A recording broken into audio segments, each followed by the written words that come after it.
നമസ്കാരം. അതീവ പ്രാധാന്യമുള്ള ഒരു സുപ്രീം കോടതി വിധി ഇന്ന് പുറത്തു വന്നിട്ടുണ്ട്.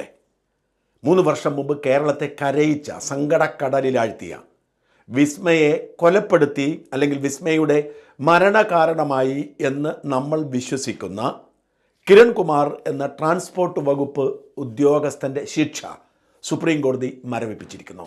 കൊല്ലം സെഷൻസ് കോടതി വിചാരണ പൂർത്തിയാക്കി 10 വർഷത്തേക്ക് തടവിന് ശിക്ഷിച്ചതാണ് കിരൺകുമാറിനെ. ആ കേസിലെ ജാമ്യാപേക്ഷയും അപ്പീലും ഹൈക്കോടതിയിൽ പെൻഡിംഗ് ആണ്. എന്ന് വെച്ചാൽ ഇയാൾ കുറ്റക്കാരനല്ല എന്ന പ്രോസിക്യൂഷനെതിരെ കിരൺകുമാറിൻ്റെ അഭിഭാഷക സംഘം ഉയർത്തിയ വാദം സെഷൻസ് കോടതി, വിചാരണ കോടതി അംഗീകരിച്ചില്ല. ആ വാദം അംഗീകരിക്കാത്തത് നടപടിക്രമങ്ങളുടെ വീഴ്ചയാണ്, തെറ്റാണ് എന്ന് പറഞ്ഞ് ഈ കേസ് റദ്ദാക്കണം, ശിക്ഷ റദ്ദാക്കണമെന്ന് ആവശ്യപ്പെട്ടു കൊടുത്തിരിക്കുന്ന അപ്പീലിനോടനുബന്ധിച്ച് ഇയാൾക്ക് ജാമ്യം അനുവദിക്കണമെന്ന വാദവും ഹൈക്കോടതിയുടെ പരിഗണനയിലാണ്. തീരുമാനമെടുത്തിട്ടില്ല. സിസ്റ്റർ അഭയ കേസിലെ പ്രതികൾ അടക്കമുള്ളവരുടെ ശിക്ഷ മരവിപ്പിക്കുകയും അവർക്ക് ജാമ്യം അനുവദിക്കുകയും ചെയ്ത പശ്ചാത്തലം ഇവിടെ ഉള്ളപ്പോഴും, കൊലപാതക കേസാണ്, സ്ത്രീധന പീഡനം നടത്തി, ഗാർഹിക പീഡനം നടത്തി എന്ന 2 കുറ്റകൃത്യങ്ങളുടെ അടിസ്ഥാനത്തിൽ ആത്മഹത്യക്ക് കാരണമായി എന്ന വാദത്തിൽ കോടതി ശിക്ഷിച്ചെങ്കിലും ഹൈക്കോടതി പരിഗണിച്ചിട്ടില്ല. എന്നാൽ ശിക്ഷ സസ്പെൻഡ് ചെയ്യണം എന്നുള്ള വാദം ഹൈക്കോടതി നേരത്തെ തള്ളിയിരുന്നു. ആ തള്ളലിനെതിരെ സുപ്രീം കോടതിയിൽ പോകുന്നു. ഇന്ന് പുറത്തേക്ക് വന്നിരിക്കുന്ന വാർത്തകളിൽ പലതും പറയുന്നത് കിരൺകുമാറിന് ജാമ്യം കിട്ടിയെന്നല്ല. ജാമ്യം കിട്ടിയിട്ടില്ല. ജാമ്യാപേക്ഷ ഹൈക്കോടതിയുടെ പരിഗണനയിലാണ്. ഹൈക്കോടതിയുടെ പരിഗണനയിലിരിക്കുന്ന ജാമ്യാപേക്ഷ ഹൈക്കോടതി മറികടന്ന് സുപ്രീം കോടതി തൊടാറില്ല, കൊടുക്കാറില്ല. എന്നാൽ സെന്റൻസ് സസ്പെൻഡ് ചെയ്യണം എന്ന വാദം ഹൈക്കോടതി അംഗീകരിച്ചിരുന്നില്ല. അതിനെതിരെ അപ്പീൽ കൊടുത്തു സുപ്രീം കോടതിയിൽ. അത് സുപ്രീം കോടതി അംഗീകരിച്ചു. അതായത് കിരൺകുമാറിന് പുറത്തിറങ്ങാം. എപ്പോൾ വരെ? ഹൈക്കോടതി ജാമ്യാപേക്ഷയിൽ തീരുമാനമെടുക്കുന്നത് വരെ. തീരുമാനമെടുത്താൽ, ജാമ്യം റദ്ദ് ചെയ്താൽ, ആ ജാമ്യം റദ്ദ് ചെയ്തതിനെതിരെ കിരൺകുമാറിന് സുപ്രീം കോടതി പോകാം.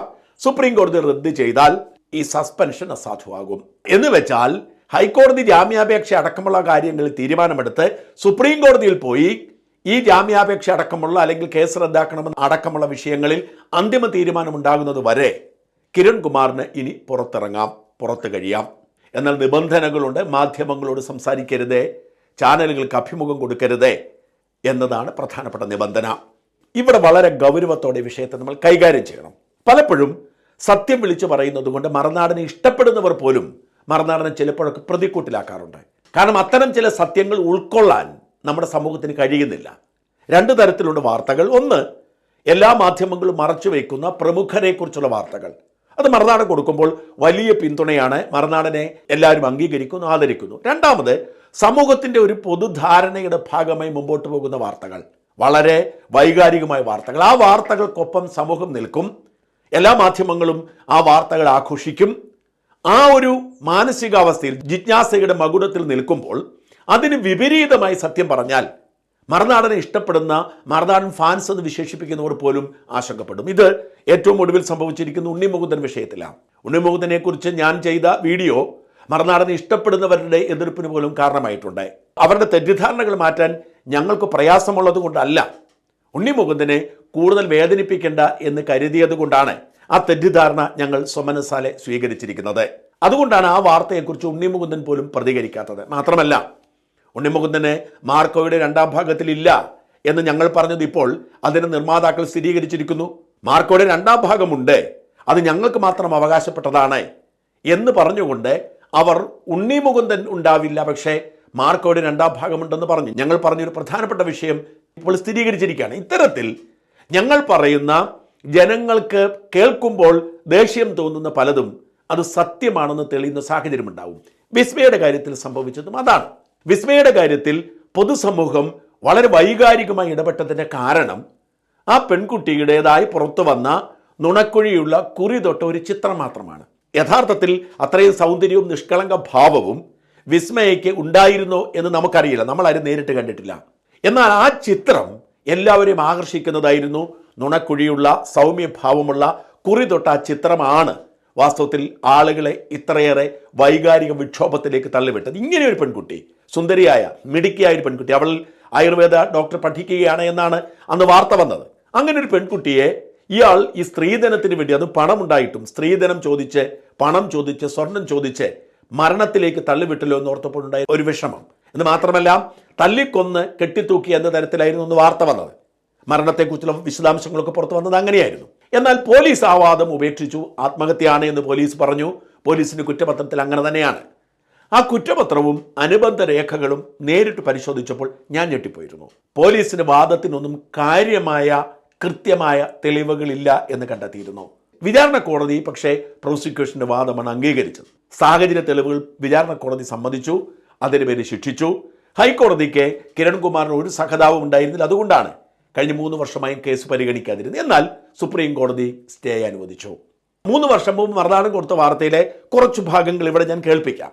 എന്തൊരു മാറ്റമാണ് വീഡിയോകൾക്ക് വന്നുകൊണ്ടിരിക്കുന്നത് എന്നതിന് തെളിവ് കൂടിയാണ്. കാരണം ഇന്നത്തെക്കാൾ വേഗത കുറവായിരുന്നു അന്നത്തെ വീഡിയോക്ക്. എന്തായാലും ആ ഭാഗം കേൾക്കുക. ഈ കുറ്റപത്രത്തിന്റെ അനുബന്ധമായി സമർപ്പിച്ചിരിക്കുന്ന രേഖകളിൽ ഒന്ന് വിജിത്തിന്റെ വിശാലമായ ഒരു മൊഴിയാണ്.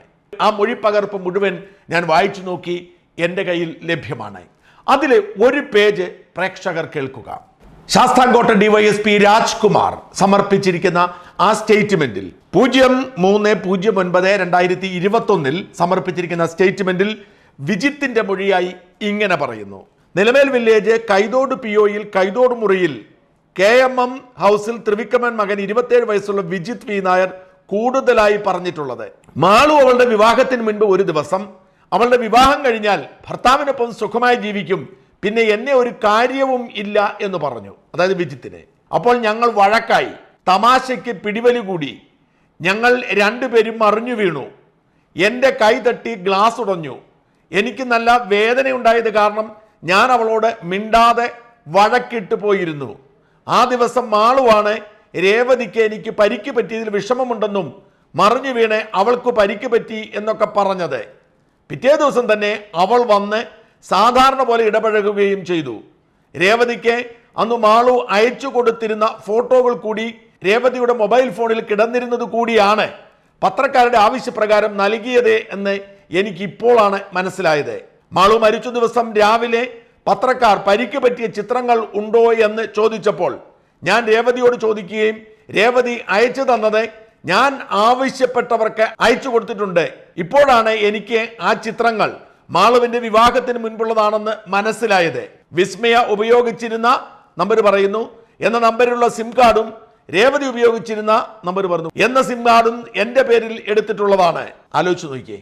അതായത് വിസ്മയെ ഉപദ്രവിച്ചു എന്ന് പറഞ്ഞ് കേരളത്തിലെ മാധ്യമങ്ങളിൽ ചാനലുകളിൽ വന്ന നമ്മൾ കണ്ട ഈ ചിത്രങ്ങളിൽ പലതും യഥാർത്ഥത്തിൽ അവർ തമ്മിൽ വഴക്കുണ്ടായപ്പോൾ അതിന് അവർ പറയുന്ന വിശദീകരണം അവർ തമ്മിൽ കശവിശി ഉണ്ടായപ്പോൾ മറിഞ്ഞു വീണുവെന്നാണ്. അത് കശവിശി ഉണ്ടായപ്പോൾ മറിഞ്ഞു വീണതാണോ അതോ വിജിത്ത് അങ്ങോട്ട് തല്ലിയതാണോ എന്നൊക്കെ അന്വേഷിച്ച് കണ്ടെത്തേണ്ടതാണ്. പോലീസ് അന്വേഷിച്ചോ എന്ന് വ്യക്തതയില്ല.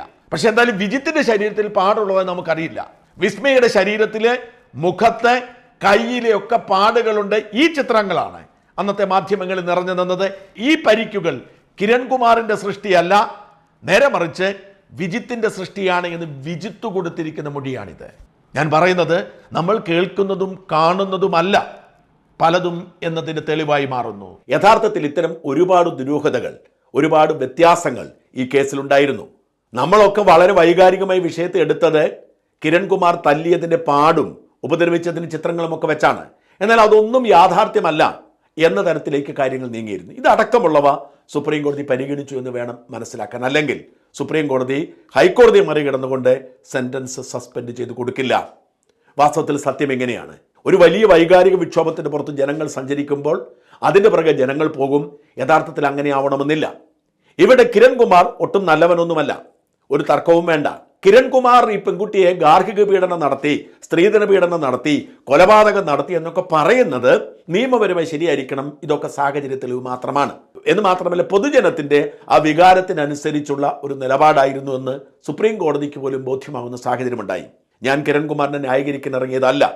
എങ്കിൽ പോലും നമ്മൾ വികാരഭരിതരായി രംഗത്തിറങ്ങുമ്പോൾ മറുഭാഗം കൂടി നമ്മൾ നോക്കേണ്ടതുണ്ട്, കേൾക്കേണ്ടതുണ്ട്. വിജിത്ത് എന്ന് പറയുന്ന വിസ്മയുടെ സഹോദരൻ ആ സമയത്ത് തൻ്റെ യൂട്യൂബ് ചാനൽ വളർത്താൻ ശ്രമിച്ചതൊക്കെ വലിയ വിവാദമായിരുന്നു. പിന്നീട് ആഫ്രിക്കൻ രാജ്യത്തു നിന്ന് എണ്ണ മോഷ്ടിച്ച കപ്പലിലെ ജീവനക്കാരനാണ് വിജിത്ത് എന്ന വാർത്തയും പുറത്തു വന്നു. ഇങ്ങനെ ഒരുപാട് തവണ വാർത്തകളിൽ നിറഞ്ഞു നിന്നയാളാണ്. ഈ കേസുമായി ബന്ധപ്പെട്ട് ഞാൻ പരിശോധിച്ച രേഖകളിൽ പിന്നീട് എൻ്റെ ശ്രദ്ധയിൽപ്പെട്ട മറ്റൊന്ന്, ഈ പെൺകുട്ടി വളരെ മാനസിക വിഷമത്തിലായിരുന്നു. വീട്ടുകാർ മിണ്ടാതിരിക്കുന്നതിന് പേരിൽ ചില ഭിന്നതകളുണ്ടായി, തിരിച്ചു വരുന്നു.